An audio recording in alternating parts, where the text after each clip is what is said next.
हे student, मेरा नाम है तुषार और आज हम पढ़ने जा रहे हैं इलेक्ट्रिकल इंजीनियरिंग का एक बेहतरीन टॉपिक जिसका नाम है ट्रांसफॉर्मर। हम इसके अंदर ट्रांसफॉर्मर को पूरी तरह से अच्छी तरह से पढ़ेंगे, लेकिन बात यहाँ आती है कि हम इस चीज़ को है ना किस तरह से एक बिल्कुल ही ईजी तरह से पढ़ सकते हैं, क्योंकि ट्रांसफॉर्मर एक ऐसा टॉपिक है, बहुत ही अच्छा टॉपिक, जिसको है ना बिल्कुल ही आप चाहो जिस हिसाब से पढ़ सकते हो, बिल्कुल ही आसानी से समझ में आ जाता है। ट्रांसफॉर्मर क्या होता है, ट्रांसफॉर्मर क्या होता है से लेकर ट्रांसफॉर्मर क्या काम करता है, सारी चीज़ हम इस क्लास के अंदर पढ़ने वाले हैं। तो आज का जो हमारा टॉपिक है वो है ट्रांसफॉर्मर।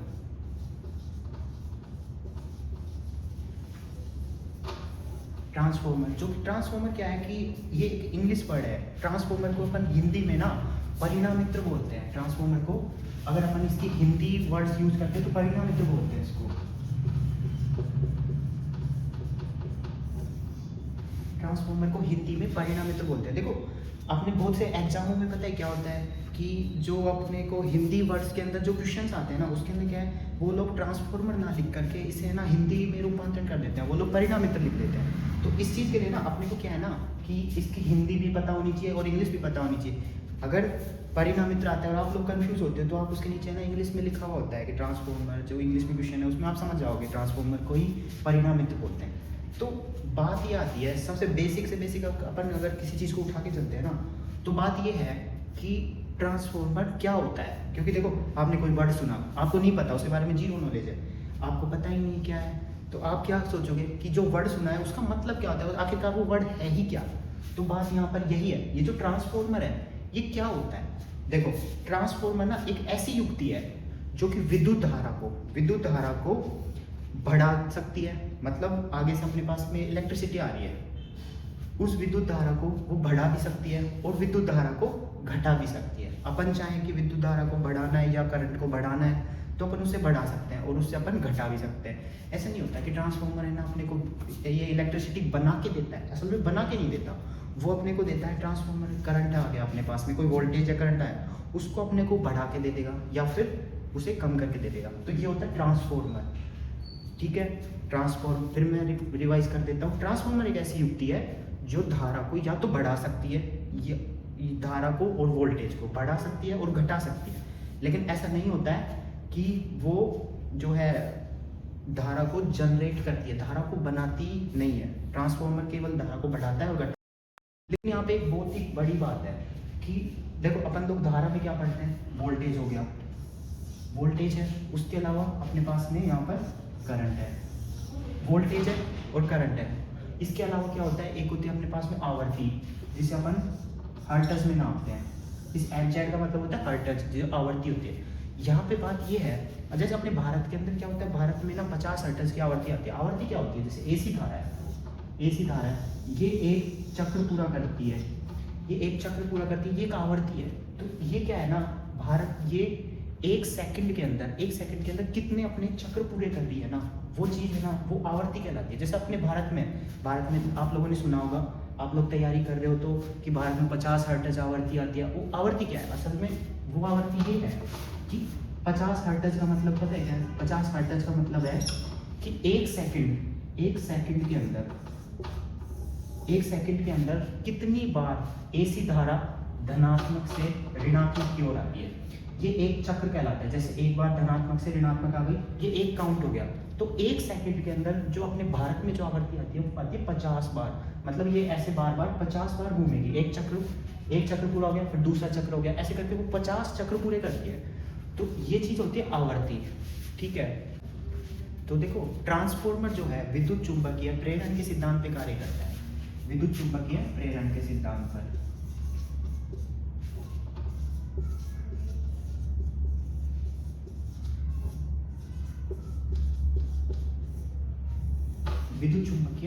सिद्धांत पर ट्रांसफॉर्मर कार्य करता है। असल में देखो, विद्युत चुंबकीय प्रेरण क्या होता है वो चीज समझते हैं। देखो, मान लो कि अपने पास में एक कुंडली है, कुंडली असल में क्या होती है, अपन ने एक वायर लिया, एक लंबे वायर जो केवल एक तार होता है। ठीक है, उसको अपन ने किसी भी ऑब्जेक्ट के ऊपर ऐसे बार बार घुमाया, एक अचालक के ऊपर अपन ने उसे घुमाया। ठीक है, तो वो जो अपने को राउंड मिलते हैं वो कुंडली कहलाती है। वो एक कुंडली है जिसके अंदर दो वायर है, एक सिरा ये हो गया, एक सिरा ये हो गया, ये कुंडली है। ठीक है। इसके अंदर पता है क्या होता है, इसमें क्या होता है, जब अपन धारा देते हैं, जब अपन इलेक्ट्रिसिटी देते हैं, अपन ने इलेक्ट्रिसिटी दी तो क्या होगा, इसके दौरान क्या होगा, इलेक्ट्रिसिटी इसमें प्रवाहित होती है। तो इस ट्रांसफॉर्मर में इस सिद्धांत के अकॉर्डिंग क्या होता है ना कि जैसे अपन ने एक कुंडली के अंदर धारा दी, तो अपने पास में, इसके पास में जब दूसरी किसी कुंडली को लाया जाएगा और उसे किसी लोड से जोड़ा, मान लो ये कोई बल्ब है जिससे मैं उसको जोड़ता हूँ, ठीक है, ये बल्ब से मैंने जोड़ा, तो इस सिद्धांत में क्या होगा, कोई भी कुंडली है उसके पास में जब अपन दूसरी कुंडली को लेकर के आएंगे तो उसके अंदर भी विद्युत धारा प्रवाहित होने लग जाएगी, उसमें भी विद्युत धारा प्रवाहित होने लग जाएगी। अपन ने इसमें धारा दी, अपन ने दूसरी कुंडली के अंदर अपन ने बल्ब जोड़ा था, तो ये बल्ब जलने लग जाएगा क्योंकि इसमें भी विद्युत धारा प्रवाहित होने लग गई, इसमें भी विद्युत धारा प्रवाहित होने लग जाती है। लेकिन मेन बात पता है क्या है, इन दोनों के बीच में किसी भी तरह का फिजिकल कनेक्शन नहीं होता कि जैसे अपन मान लो इसके अंदर से कोई वायर निकाल के इसमें कनेक्ट कर दिया, ऐसा नहीं होता है, ठीक है।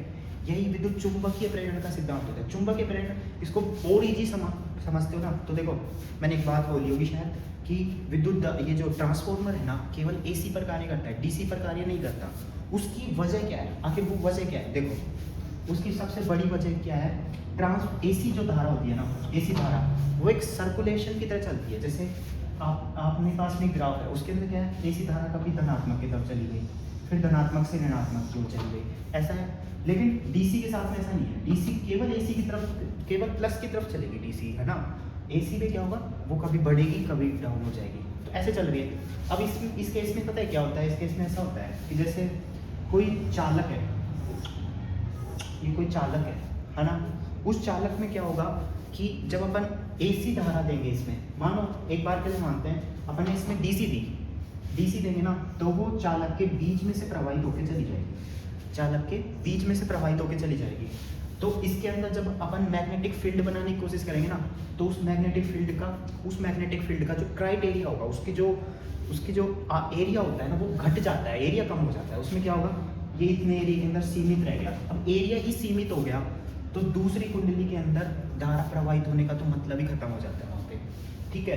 एरिया ही बिल्कुल सीमित हो जाता है। लेकिन AC के अंदर ऐसा नहीं होता। AC में क्या है, AC जो है AC क्या है, धारा की ये चालक की सतह के ऊपर चलती है। AC क्या होता है, उसके अंदर त्वचा प्रभाव पाया जाता है। जैसे धारा होती है, धारा के अंदर बहुत सारे प्रभाव होते हैं। जैसे धारा का आपने पढ़ा होगा, शायद पहले आप ट्रांसफॉर्मर पढ़ रहे हो इस वक्त, तो आपने शायद पढ़ा होगा धारा का ऊष्मीय प्रभाव, तो वैसे ही होता है धारा का त्वचीय प्रभाव, जिसे त्वचा प्रभाव बोलते हैं। स्किन इफेक्ट क्या होगा कि चालक है, चालक के ऊपर क्या है, धारा जो है ना, धारा इसकी सतह के ऊपर चलेगी, इसकी सतह के ऊपर चलेगी, तो क्या होगा, इसका जो क्राइटेरिया होगा, इसका जो मैग्नेटिक एरिया होगा, जो इसका चुंबकीय प्रभाव होगा, वो ज़्यादा शक्तिशाली होता है वजह DC के। DC में सीमित हो गया, लेकिन AC के अंदर क्या है, उसका एरिया बढ़ गया, वो ज़्यादा दूरी तक फैल पा रही है। अब क्या होगा ना, इस केस में जब इसके अंदर AC आ रही थी, ठीक है, AC आ रही थी, तो इसके पास में जब अपन दूसरी कुंडली लेके आएंगे ना, तो इसके अंदर विद्युत धारा प्रवाहित होने लग जाएगी। लेकिन DC में क्या होगा, DC वो सीधी की सीधी ऐसे कैसे निकल जाएगी इसके अंदर से, इसमें धारा प्रवाहित कभी नहीं होगी। लेकिन AC के अंदर है ना, धारा प्रवाहित होने लग जाती है। ये कहलाता है विद्युत धारा का चुंबकीय प्रभाव, जिसे स्किन इफेक्ट कहते हैं। यही सबसे बड़ा जो है रीजन कहलाता है कि ट्रांसफॉर्मर केवल AC पे कार्य करता है, DC पे कार्य नहीं करता। देखो अब बात आती है कि ट्रांसफॉर्मर को अपन किस चीज़ से नाप सकते हैं, किस चीज़ से माप सकते हैं कि वो कितना जो है करंट अपने पास अंदर लेता है या फिर कितना वोल्टेज लेता है। देखो रेटिंग क्या चीज़ होती है ना, रेटिंग एक तरीके से ऐसे मानो कि जैसे कोई बल्ब है, वो 100 वाट का है, 10 वाट का है, वो वाट क्या है, वो है उसकी ऊर्जा शक्ति जो वो यूज करेगा, ठीक है। जो अपन ने करंट दी, वोल्टेज दी, तो कितनी यूज करेगा, वो होती है उसकी रेटिंग। अब ट्रांसफॉर्मर को कैसे नापते हैं, ट्रांसफॉर्मर नापा जाता है KVA के अंदर। ट्रांसफॉर्मर की रेटिंग होती है KVA में। KVA के अंदर ट्रांसफॉर्मर को नापा जाता है। KVA क्या होता है, वो होता है किलोवाट एम्पियर।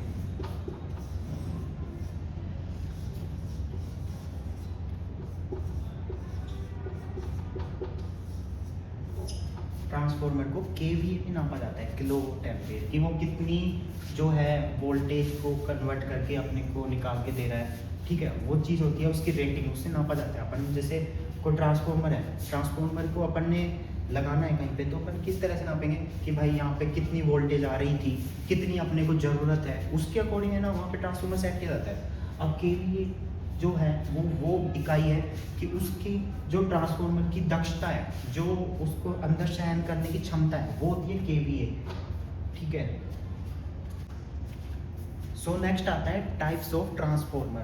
देखो ट्रांसफॉर्मर क्या होता है, ये जो बात अपन ने समझ ली, ट्रांसफॉर्मर कैसे काम करता है ये चीज़ अपन ने देखी। अब बात आता है ट्रांसफॉर्मर कितने प्रकार के होते हैं।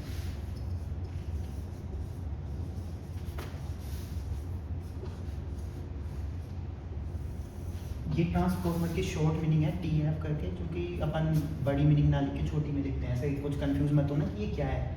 ठीक है। देखो बात आती है कि ट्रांसफॉर्मर कितने प्रकार के होते हैं। ट्रांसफॉर्मर जो होते हैं वो होते हैं मोस्टली ट्रांसफॉर्मर ना 3 प्रकार के होते हैं। 3 प्रकार के होते हैं। एक होता है मैं क्या बोल रहा हूँ, हाँ, मोस्टली ट्रांसफॉर्मर 3 प्रकार के होते हैं। एक होता है स्टेप अप ट्रांसफॉर्मर,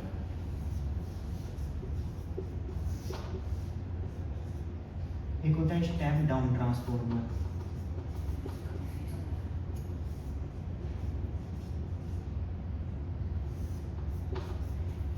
एक हो गया स्टेप अप ट्रांसफॉर्मर और दूसरा होता है स्टेप डाउन ट्रांसफॉर्मर। तीसरा ट्रांसफॉर्मर होता है वो कहलाता है ऑटो ट्रांसफॉर्मर, ऑटो ट्रांसफॉर्मर। अब ये 3 प्रकार के मोस्टली ट्रांसफॉर्मर बनाए जाते हैं, स्टेप अप, स्टेप डाउन और auto transformer. Step up transformer क्या होता है, देखो कहीं पे अगर अपने पास में वोल्टेज या करंट कम आ रही है तो अपन क्या करेंगे, अपन उसको वोल्टेज और करंट को बढ़ाना है अपने को, तो अपन क्या करते हैं उसके अंदर ट्रांसफॉर्मर यूज करेंगे। तो अपन यूज करते हैं transformer step up transformer. Step up transformer का मतलब यही होता है कि वो वोल्टेज कम आ रही है उसको बढ़ा करके अपने को दे। ठीक है। जैसे अपने पास में कम वोल्टेज घर तक आ रही है, अपने को ज़्यादा वोल्टेज की ज़रूरत है, तो अपन जो है ट्रांसफॉर्मर स्टेप अप ट्रांसफॉर्मर का यूज करते हैं, जिसमें अपन हाई वोल्टेज का यूज करेंगे कि अपने को वोल्टेज कम आ गई, कम वोल्टेज आ रही है, अपने को वोल्टेज ज़्यादा बढ़ानी है, तो अपन यूज करते हैं स्टेप अप ट्रांसफॉर्मर। ठीक है। दूसरा होता है स्टेप डाउन ट्रांसफॉर्मर। इसमें क्या होता है ना, इसे वितरण ट्रांसफॉर्मर भी बोलते हैं। असल में क्या है, जैसे अपने जो जीएसएस होते हैं, ग्रिड सर्विस स्टेशन, जो क्या करते हैं कि अब उनके पास में मान लो 33 केवी जीएसएस है। ठीक है। 33 केवी का मतलब 33,000 वोल्ट, 33,000 वोल्ट उनके पास में आती है। ठीक है। वो 33 केवी है। उससे पहले अगर आप देखोगे तो 132 है, 1,32,000। उसमें क्या होता है जीएसएस में 1,32,000 जो उनके पास दूसरे जीएसएस से जो है करंट वोल्टेज करंट आ रही है, उन्होंने क्या किया 1,32,000 को कन्वर्ट किया 33,000 के अंदर और 33,000 के जीएसएस को दे दिया। ठीक है।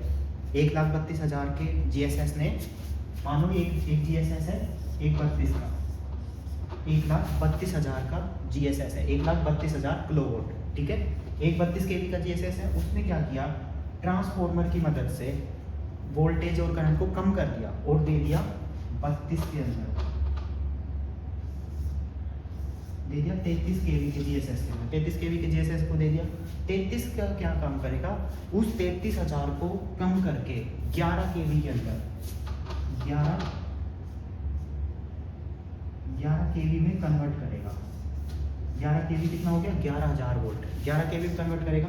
और वो 11 केवी क्या होता है, अपने जो घरों के बाहर जो डीपियाँ रखी होती है, समझ रहे हो बात को, जो बड़े जो छोटे ट्रांसफॉर्मर रखे होते हैं सड़कों के ऊपर, जो ट्रांसफॉर्मर लगे हुए हैं वो होते हैं, वो जो 11 केवी को अपने घर के यूज के अकॉर्डिंग, अपने घर में 240 वोल्ट आ रही है तो 11 केवी को वो 240 वोल्ट में बदलते हैं और हमें देते हैं। ठीक है। 11 केवी को बदलते हैं 240 वोल्ट के अंदर, 240 वोल्ट में बदलते हैं और हमें देते हैं। तो मोस्टली ये होता है काम ट्रांसफॉर्मर का कि वोल्टेज आई उसे कम करना है। ठीक है। उसे कम करके अपने घरों तक आ गई, जैसे 132 आ रही थी उससे कम होती 240 वोल्ट अपने घर तक आ गई, ऐसा। और अपन ये काम होता है, ये काम क्या हो रहा है इसके अंदर देखोगे तो हाई वोल्टेज थी, हाई से कम हुई और कम हो गई, तो वहाँ पे अपन यूज कर रहे हैं कम करने के लिए स्टेप डाउन ट्रांसफॉर्मर का। ये ट्रांसफॉर्मर का एक प्रकार है जिसके अंदर अपन को वोल्टेज को कम करा जा सकता है। अब बात आती है कि अपने को 1,32,000 से ज़्यादा वोल्टेज चाहिए, तो अपन क्या करेंगे ना, उस जगह पर ज़्यादा वोल्टेज के लिए अपन यूज करेंगे 1,32,000 को बढ़ाना है तो अपने यूज करते हैं स्टेप अप ट्रांसफॉर्मर का। कितनी भी वोल्टेज आ रही है, अगर अपने को हाई वोल्टेज चाहिए, अपने पास कम वोल्टेज आ रही है उसे अपने हाई वोल्टेज चाहिए तो अपन यूज करते हैं स्टेप अप ट्रांसफॉर्मर का, और अगर अपने को वोल्टेज कम करनी है तो स्टेप डाउन ट्रांसफॉर्मर का। ये बात क्लियर। अब हमारी बात आती है फिर ये ऑटो ट्रांसफॉर्मर क्या है। ऑटो ट्रांसफॉर्मर असल में एक ऐसी युक्ति है कि वो स्टेप अप और स्टेप डाउन दोनों ही प्रकार के ट्रांसफॉर्मर की तरह बिहेवियर करती है। मतलब एक ऐसी युक्ति, देखो जैसे एक कुंडली है, ये कुंडली है। मोस्टली ट्रांसफॉर्मर में क्या होता है, दो कुंडलियां होती हैं। स्टेप अप ट्रांसफॉर्मर है जिसके अंदर प्राथमिक कुंडली की संख्या कम है, ठीक है। ये चीज़ अपन आगे आ जाएगा, फिलहाल के लिए ये ऑटो ट्रांसफॉर्मर समझाना है इसलिए मैं बेसिक बता रहा हूँ। जैसे मान लो प्राथमिक वाइंडिंग के अंदर कुंडलियों की संख्या कम है, अपने को वोल्टेज ज़्यादा चाहिए तो अपन ने क्या किया, कुंडलियों की द्वितीय वाइंडिंग में बढ़ा दी संख्या, उससे क्या हुआ, वोल्टेज बढ़ के अपने को मिल गई, ठीक है। अगर कम चाहिए थी, प्राथमिक को नहीं छेड़ते, सेकेंडरी वाइंडिंग जो होती है उसकी कुंडलियों की संख्या को कम कर देते हैं, तो स्टेप डाउन जो ट्रांसफॉर्मर होता है उसकी तरह बिहेवियर करता है। ऑटो ट्रांसफॉर्मर में ऐसा नहीं होता। ऑटो ट्रांसफॉर्मर में क्या होता है कि दो कुंडली ना देके इसमें केवल एक ही कुंडली दी जाती है, सिर्फ एक कुंडली। एक कुंडली में क्या होगा कि जैसे ऑटो ट्रांसफॉर्मर में एक ही कुंडली के अंदर मानो कि ये प्राथमिक वाइंडिंग है, द्वितीयक वाइंडिंग के लिए अपन इसके बीच में से टेपिंग निकाली हुई होती है। टेपिंग क्या होता है कि कुंडली के बीच में से किसी तार को कनेक्शन किया और वहाँ से इधर से करंट ना लेकर के इधर से लेने लग गए, ठीक है। जैसे यहाँ से करंट आई और अपन वापस से इसके बीच में से करंट ले रहे हैं तो कुंडलियों की संख्या कम हो गई। अगर अपने को वोल्टेज कम करनी है तो अपन इसकी कम संख्या रख सकते हैं, लेकिन अगर अपने को वोल्टेज ज़्यादा चाहिए तो अपन इस कुंडलियों की संख्या को ये एक तरीके की परिवर्तित होती है, मूवेबल होती है, ठीक है। अपन इसको संख्या को बढ़ा सकते हैं और घटा सकते हैं। मान लो अपन ने संख्या कम रखी, तब तक तो ये स्टेप डाउन की तरह काम कर रहा है, लेकिन अगर अपन इसको बढ़ाते हैं तो ये स्टेप अप की तरह काम कर जाता है। ये दोनों ही प्रकार से करता है, लेकिन ये जो है ऑटो ट्रांसफॉर्मर, ये जो है अपन वितरण के अंदर यूज नहीं करते। क्योंकि ये थोड़े कॉस्टली होते हैं। दूसरी वजह सबसे बड़ी है ये इसको रख रखाव की जरूरत होती है, इसकी सेफ्टी की इसको जरूरत होती है, इसका मेंटेनेंस बहुत ज़्यादा ही कॉस्टली पड़ता है। इसीलिए अपन लोग इनका यूज ना करके अपन जो डिस्ट्रीब्यूशन के अंदर जो काम ले रहे हैं, जो अपन विद्युत को ये बांटने में, डिस्ट्रीब्यूट करने में, इनमें जो यूज कर रहे हैं मोस्टली स्टेप अप और स्टेप डाउन का ही उपयोग करते हैं, ठीक है। तीसरा ये प्रकार है जिसके अंदर अपन चाहे तो बढ़ा सकते हैं, चाहे तो अपन घटा सकते हैं, ठीक है। आशा करते हैं कि आपको अच्छे से समझ आया होगा, लेकिन अगर आपको कोई चीज़ समझ में नहीं आई है यहाँ तक तो मुझे आप कमेंट करके बता सकते हो, मैं आपको और अच्छे से कोशिश करूँगा कि आपको और अच्छे से एक्सप्लेन कर सकूँ, ठीक है। लेकिन अगर आपको कोई चीज़ समझ नहीं आए तो कमेंट करके बताना। इससे आगे का अपन पढ़ते हैं कल, ठीक है guys. Have a nice day.